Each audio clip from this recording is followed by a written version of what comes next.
Hi friend, I am Lee Keckner. Welcome to day number 19 of Relationships It's Your Fault. Oh wait. If you would please join me on 3 grounding breaths. Girls, would you like to do the breathing with me? You have to close your eyes. Set an intention how you want your day to go. Don't box your friend out. Okay, we're going to breathe in through our mouth and out through our, in through our, I'm starting over. Quit making snore noises, please. In through our nose and out through our mouth. Come on, bro. In through our nose How's it going? and out through our mouth.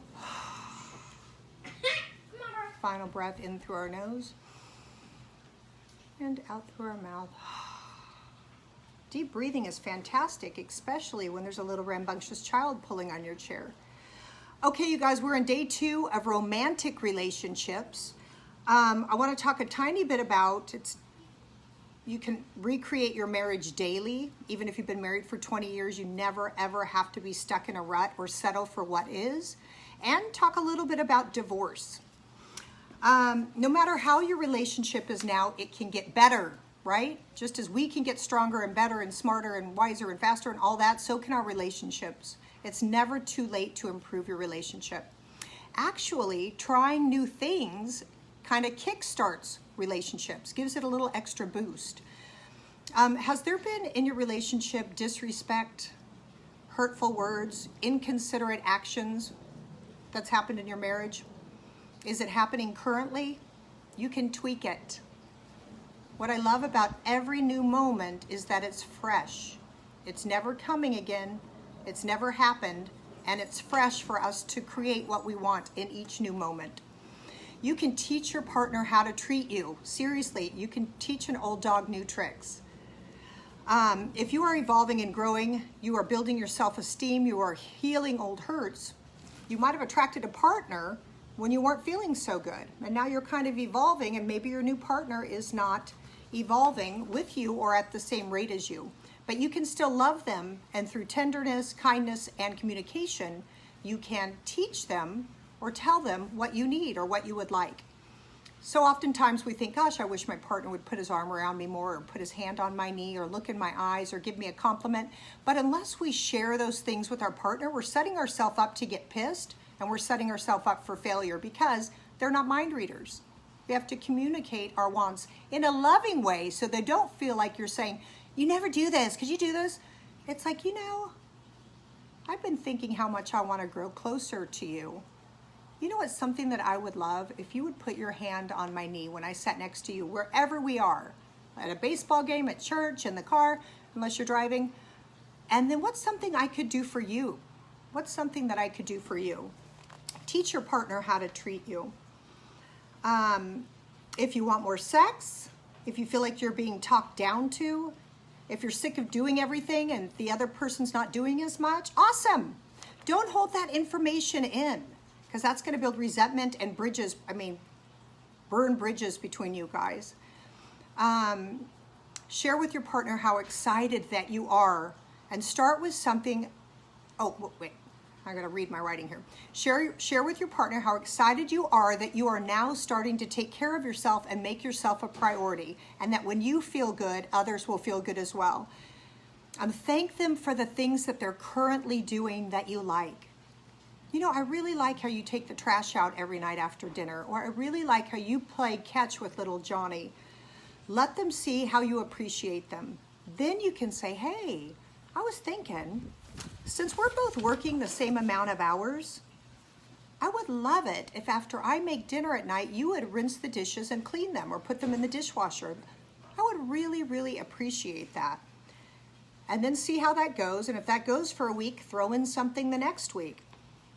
After dinner, I walk the dogs every night. Could we alternate? And after you do the dishes one night, you walk them and I walk them the next night?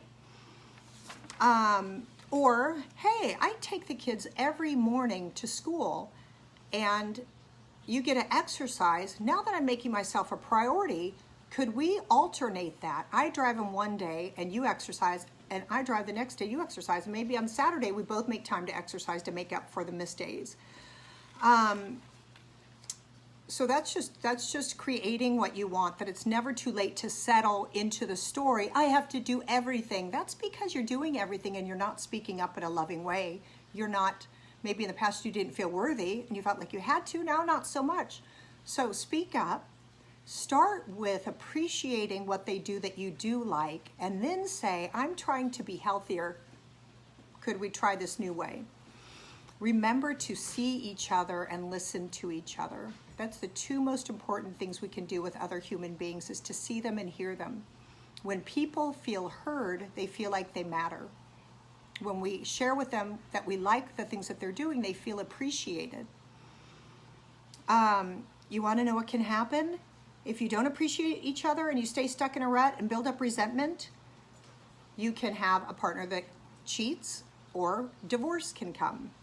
And I want to talk a tiny bit about divorce today, because in the past when I was raised, my dad said, if you make your thing in front of Almighty God and the Catholic Church, you stay together through thick and thin no matter what. And I used to think that, and now I don't. Now I don't. I think that we are on this planet for a short amount of time, and that we are allowed to take care of ourselves and do what's right for us in the moment.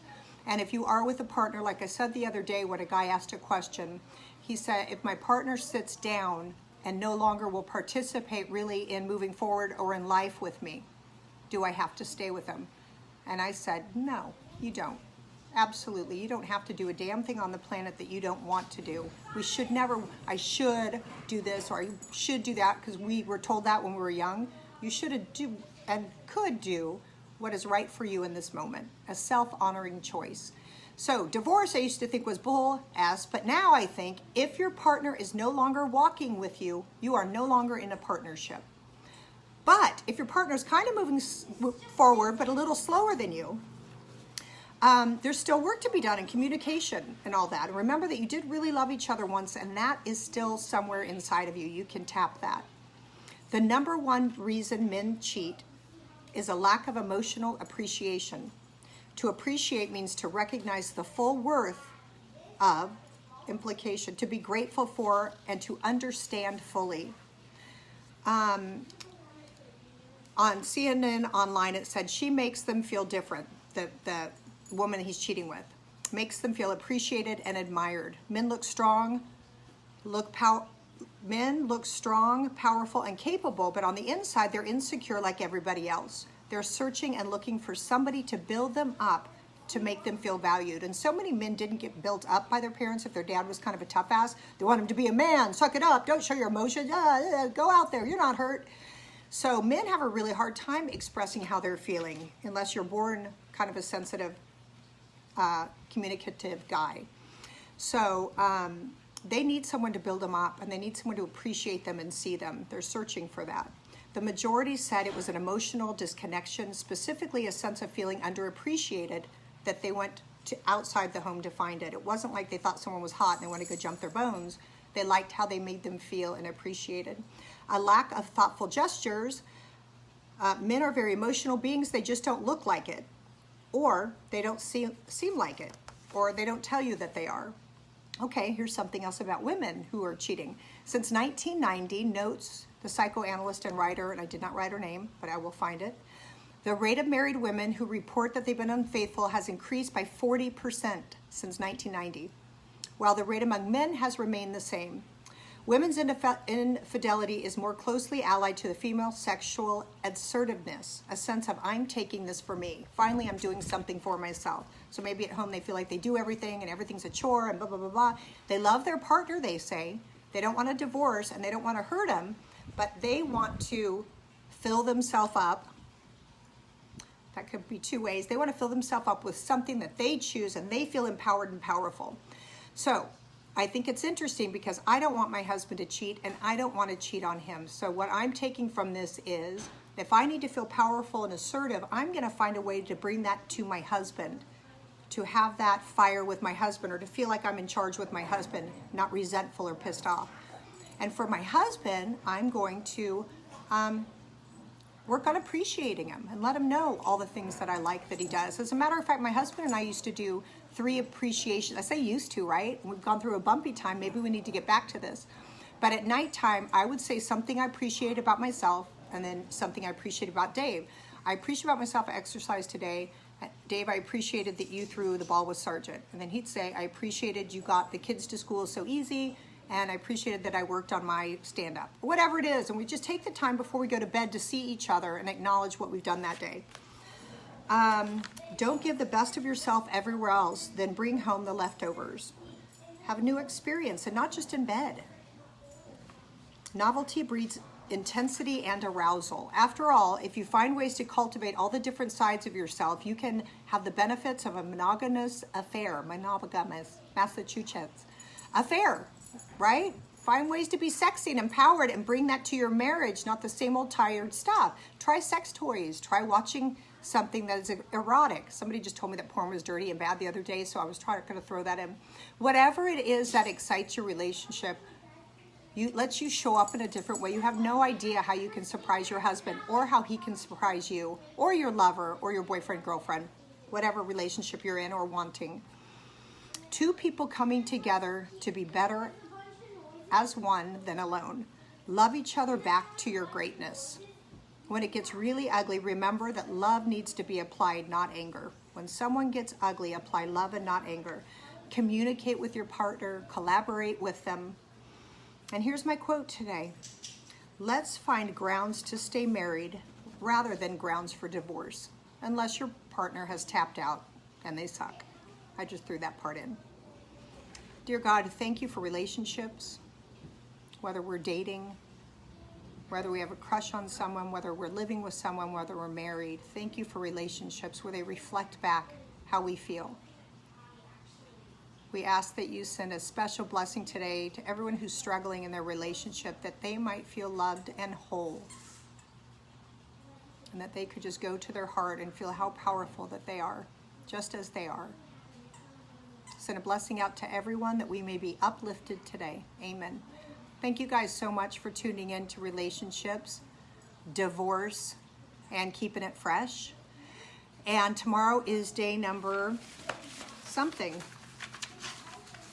Too many papers. Day number 20. Wow. We're on a downward slope of this 33 days. I will see you tomorrow. Thank you.